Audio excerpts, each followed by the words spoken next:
First, I want to share that I am safe and our house is intact. Yet the fires that's been happening here in LA has been emotional for me. Born and raised here in California, I lived in that Altadena, Pasadena border that's been showing in the news for 6 years. We just moved a little over a year ago to buy our home in the valley. And it was a community.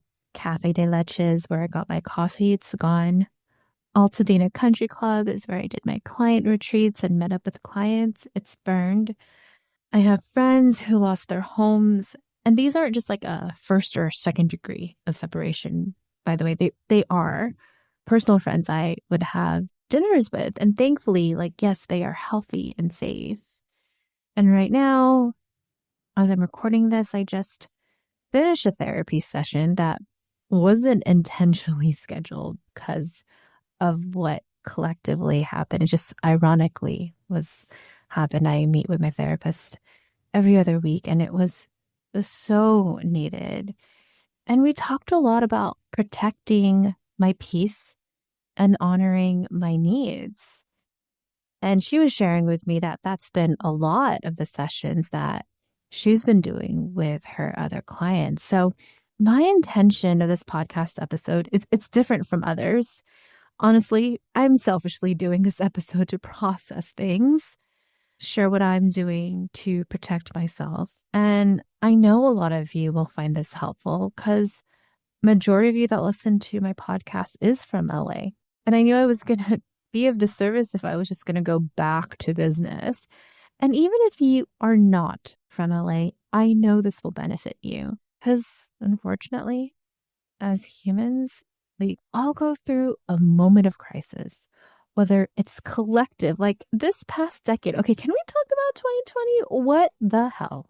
Okay, started 2020 with Kobe dying, and the wildfires back in 2020. By the way, I was close to that when I was living in Pasadena too. And then here we are, middle of the decade, 2025, like wildfires. And I know it's collective, but as humans, we also go through individual moments of crisis, whether it's personal, family, career, romantic, whatever it is. And I was intentionally going to drop a different episode this week. It was going to be on 2025 marketing trends. It didn't feel right. I actually was talking to Monica, my marketing strategist, like, hey, it doesn't feel right. I think I should talk about what's happening right now.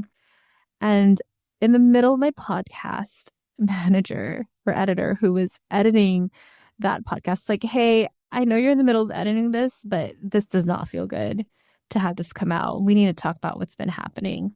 So in this episode, look, I will share, I know there are plenty of resources out there on how to donate, whether it is to a nonprofit, to our firefighters, to specific families of specific backgrounds, or to volunteer. I know there's plenty to look for. What I want to focus on in this episode, because of my experience being trauma-informed certified, is focused on your well-being. And today, I'm recording this on Monday, January 13th. This episode comes out Thursday. So we've had, 6 days of the fires. And thankfully at this time, Palisades fires is contained at 14%. Altadena and Pasadena contained by 33%.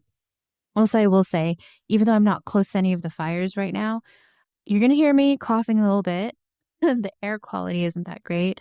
I'm double fisting. And what I mean by double fisting, I have a big ass water, and I also have honey and tea next to me. Shout out to Throat Coat. But I've been drinking also lemon and honey all the past week. I will start. I am disgusted by people saying stuff about LA and California. I am a proud Californian, born and raised. I mean, I feel like the story of what the American dream is. My dad and grandparents immigrated to be grapevine workers from the Philippines to Porterville, California. If you've never heard of that town, it is a small town in Central California. My mom was 8 months pregnant with me when she immigrated here. Because my parents wanted better opportunities for both me and my 2 younger brothers, we moved to Los Angeles to a neighborhood called Glassell Park.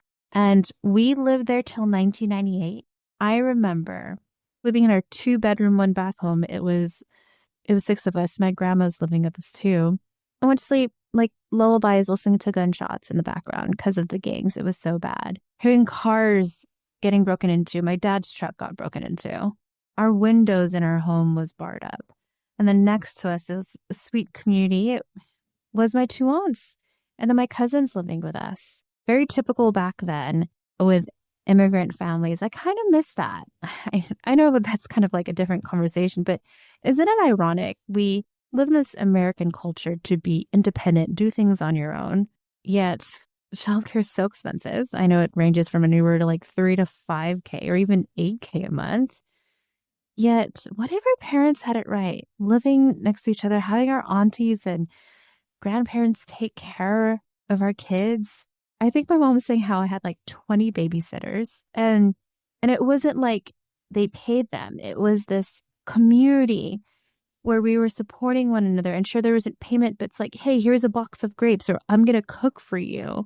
And the grade school we went to, even though we were living at Glassell Park, which is close to like Highland Park and Eagle Rock, we went to grade school at Betty Placencia Magnet Elementary. I know, long name. And my class, the kids I went to school with, all of them adults now, obviously, it was like this mini United Nations. Let me tell you, I felt like we were ahead of our time. I'm Filipino. In my class, I was surrounded by such diversity. I had friends who were first-gen immigrants from all over the world: China, Thailand, Nigeria, Jamaica, Germany, and Mexico. And it was just really beautiful. I've just been so proud to be from LA. And then we moved to the Inland Empire in Montclair. And then I went to school at UC Irvine. But when I was in my 20s and I was working in campaigns and fundraising, I moved back to LA. I've lived in Silver Lake. I've lived in NoHo Arts District. Pasadena is its own city, but we lived in Pasadena, and now we're in the Valley in LA. And I love the city. I grew up here. So in this episode, I just want to kind of share my history of my love for this city, because I am from here. I'm not the person that like left the Midwest and come here. But ironically, I actually did leave LA to go to the Midwest. I lived in Iowa, Indiana, Montana, New Mexico, Massachusetts, working on campaigns, and really great like Midwestern cultures. I will say, when I talk to my nieces and nephews, I always share with them the importance of leaving, not leaving like leave forever, but just having the experience of getting out of where you grew up to experience the world differently. It doesn't have to be a different country, it could be a different state, but when you do, you open your mind to different ways of living. And when I was outside of LA, I always missed LA because of the diversity. I always felt like a sore thumb. Is that what it's called? Like I just stood out. And in LA, you get to learn about these different cultures, whether it's the food, the different accents. I don't know. I'm just proud of the city. But let's go back to what I was focused on this episode. I know I'm just rambling, but I promise I have an intention here. So as I share how I protected my peace and prioritize my needs and what you could do for yourself too, I want to remind you 2 things. Number 1, I am not a licensed therapist, but I highly recommend connecting with a therapist. And the great news is if you are looking for a pro bono support with what's happening, I have a link, a Google sheet. It's not mine. I found it online, of therapists who are willing to do sessions pro bono. So check that out in my show notes. And then second, this is my unique experience of what I went through, not necessarily specific to LA fires, but just when I'm in that fight or flight, that moment of crisis, that moment of trauma, how I've changed, evolved, become self-aware, what I do to self-regulate. So know that this is my unique experience. I don't want you to assume you have to feel or experience it like me. But I hope my intention is it gives you a reflection point of how do you experience things. And what has helped me to protect my peace, prioritize my needs, is learning to understand why I am the way I am and not putting blame to it. To give you context, I was the firstborn in this country, right? The eldest for my brothers. And I played harmonizer, like a lot of oldest daughter, oldest child when you are born in from immigrants, right? I played harmonizer between my parents and brothers. I learned at a young age to manage other people's and emotions. Now, I am not blaming my family structure. I'm not blaming my parents or upbringing. I'm very, very grateful for what my parents have provided, the best they can do as immigrants. But this awareness has been after years of therapy. And because I've constantly been in this place of managing other people's needs and emotions in my family, I also did it in my personal life, my personal relationships, my romantic relationships before, even catching myself even now. And I found it hard throughout, I mean, at this time, like in my, up until my 20s on how to listen to my voice and my needs. It really wasn't until I was 26 when I did EMDR therapy, where I had huge strides in healing. See, how I used to be when there was a moment of crisis, let's say in a family context or even personal, I was like an event manager, conductor. I would just manage and tell people what to do. Okay, so this is the problem. This is what we're going to do. And I would plan things. I was like Monica in Friends, but like crazier.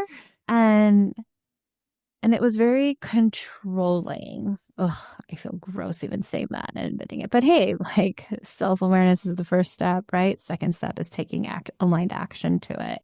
And when going back to like even the fires breaking out, there was one close to us, the Kenneth fire, which was 5 miles away. I got the alert at watch duty. I just got a pedicure and I was driving back. I was freaking out. But there was no alert to evacuate. But because if you're like the oldest daughter, oldest child, you're probably like me. You like planning ahead, right? So you come from a place of intuition and preparing, unfortunately, for the worst. So I just started packing. I canceled my client calls for the afternoon because I knew I wasn't even going to be present for them. I read what was needed, so I started taking photos and videos of the home inside. Legacy leader, I know what you're thinking. Elaine, you have such good stuff here. I want more.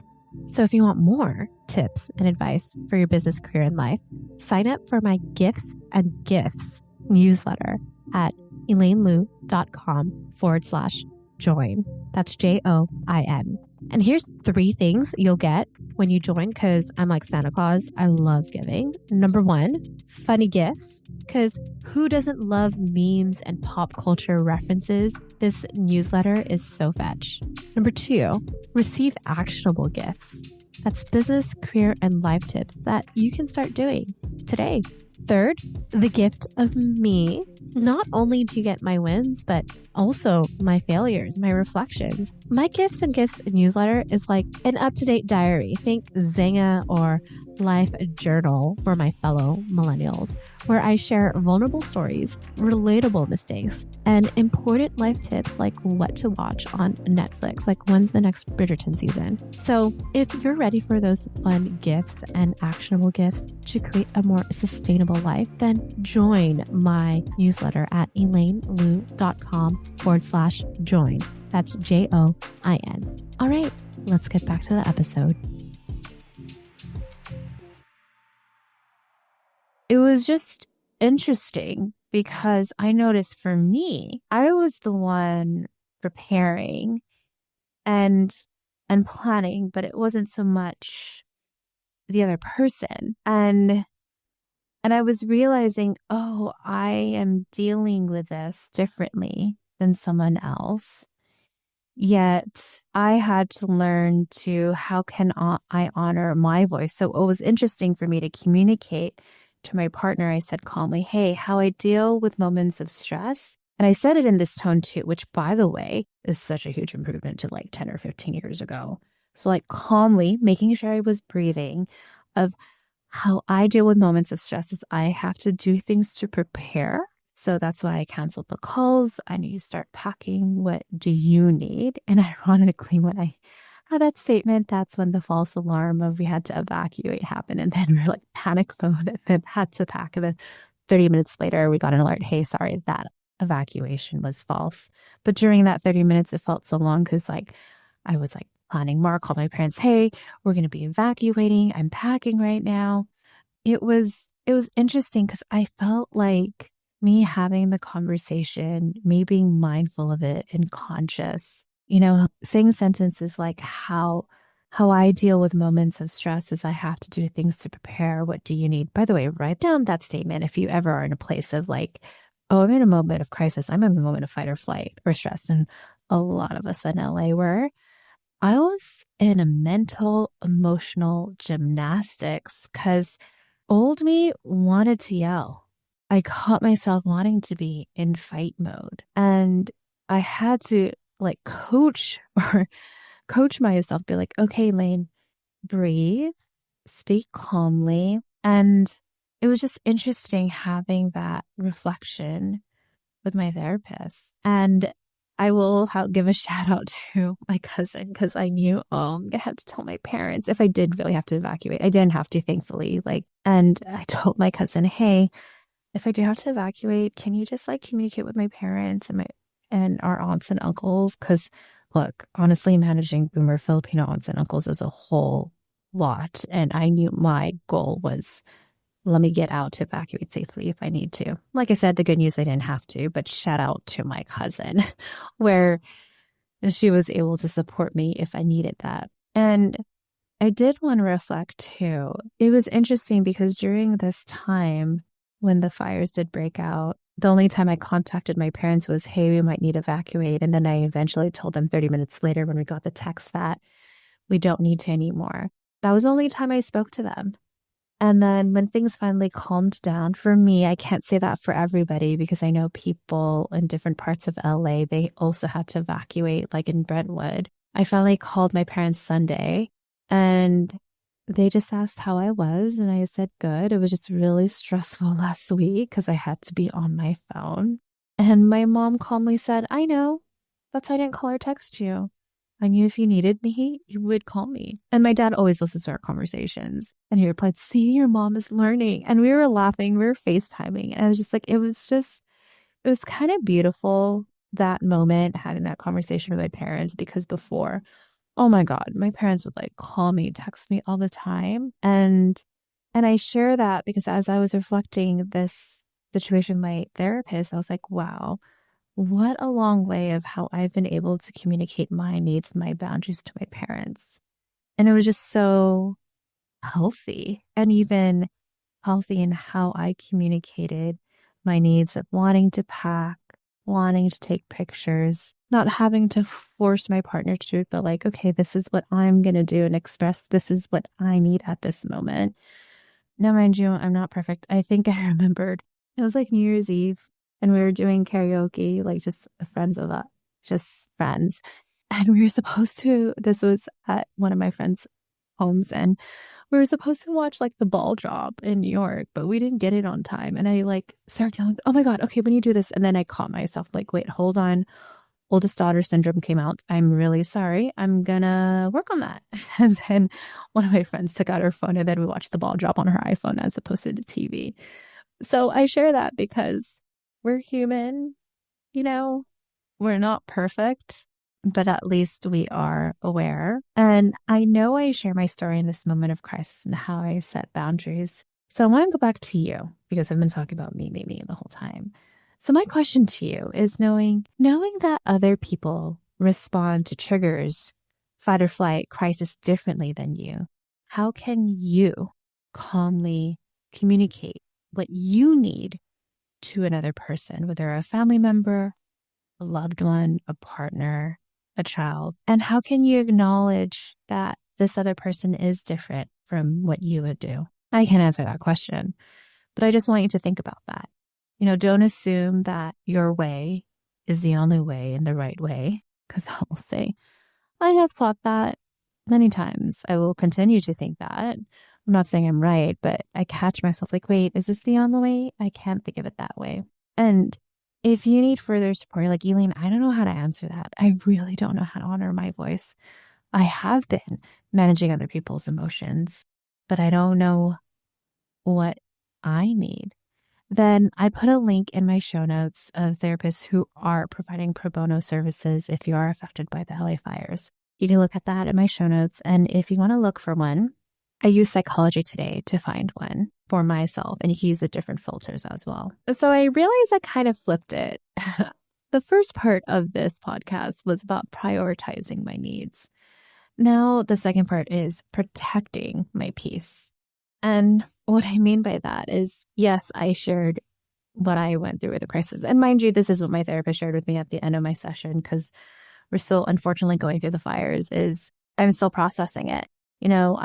She gave me the homework assignment of journaling what comes up that might bug me about when I was in that fight or flight mode. So I'm just going to keep that awareness in the next 2 weeks because it's still pretty fresh. I'm not saying I have healed, but keeping that awareness. Protecting your peace. Let me tell you, I am hating social media. I hate, and I kind of mentioned this earlier, I hate how it's politicized. People hating on LA, our state, the lack of fact checking, people saying it's a DEI problem, more people making decisions on opinions and emotions. And when I was talking to my therapist, she was like, you don't need to consume it. Ironically, before these fires happened, one of my resolutions for this year was to be less on my phone and social media. But obviously, when a crisis happens, I had to be. It was interesting because I saw comments online.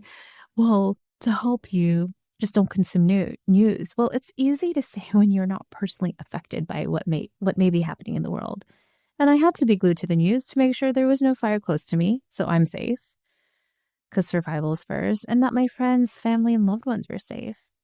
Now that it's almost over, not quite yet, because there's high winds till Wednesday, and this podcast episode is dropping Thursday, and it won't be over, technically it won't be really over until rain comes.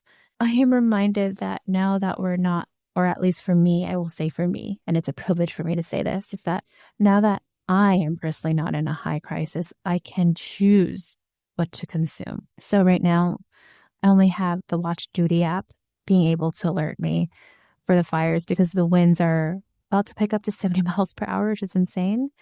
And I want to remind you what you can consume. I understand if there's a crisis, whether it's this fire or something personal happening to you, you have to be on your phone, then by all means do that. But you don't have to 24/7, and you can control what you consume. And right now, I want to limit it.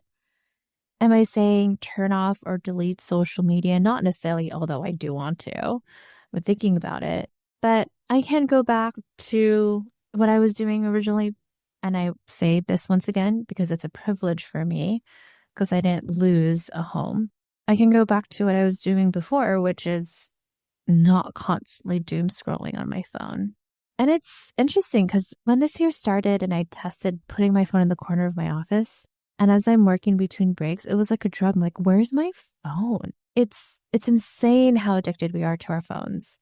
And I know as more research comes out on how mentally unhealthy our phones and social media is, we will see lessening of us being on our phones and social media, kind of similar to cigarettes. But that's for our next episode when I talk about 2025 marketing trends.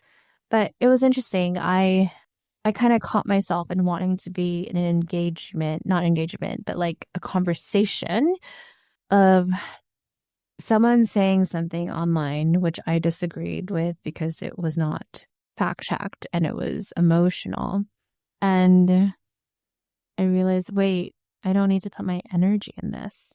And I kind of did this because I was in a class doing Muay Thai, and one of my friends was like, have you heard the crazy conspiracy theories about the fires? Like, I don't want to talk about it. I care more about my friends being okay. Like, just even setting the boundaries for it. And I want to remind you, you could do it too. You see posts, you could mute it if you use Instagram. Like, you don't need to consume all of that. I don't want to. Now, I know I was babbling a lot about my experience. What I am doing, I can't say it's done yet. What I've been doing to protect my peace, prioritize my needs. And I just kind of want to sum up 3 things I hope you received. 1, learn to vocalize your needs. Even if it makes the other person uncomfortable, you are not responsible for managing someone else's emotions. Number 2 If you need further support to honor your needs, definitely suggest therapy. In my show notes, I provided a link for pro bono services if you do not have the funds and you're affected by the LA fires. And if you have funds, how I found my therapist is through psychologytoday.com using filters, and I highly suggest EMDR therapy. That really helped me process things from my past so that when I get triggered, like having a difficult conversation, like I've shared with you, I've learned to be calm, state what I need, and learn to not be attached to other people's responses. And then third, choose and limit what you consume. Right now, at this present moment, Monday night, January 13th, there's supposed to be high winds to winds, which I've said I know multiple times in this episode. And what I'm limiting my phone to is making sure my watch app duty is on, just in case something does happen. That's going to be my consumption, and keeping my phone away so I don't doom scroll on social media. Honor your voice. You know what you need. I hope this episode provides, I don't know what to, I'm trying to find this cute way to like wrap it up, but it's not coming to mind. When you're not quite sure what you need, be courageous enough to listen to your silence, because universe, God, Beyonce, whoever, whatever higher power you believe in, they don't speak to us like loud booming voices. It comes in like little quiet voices. So be brave enough to listen to your voice.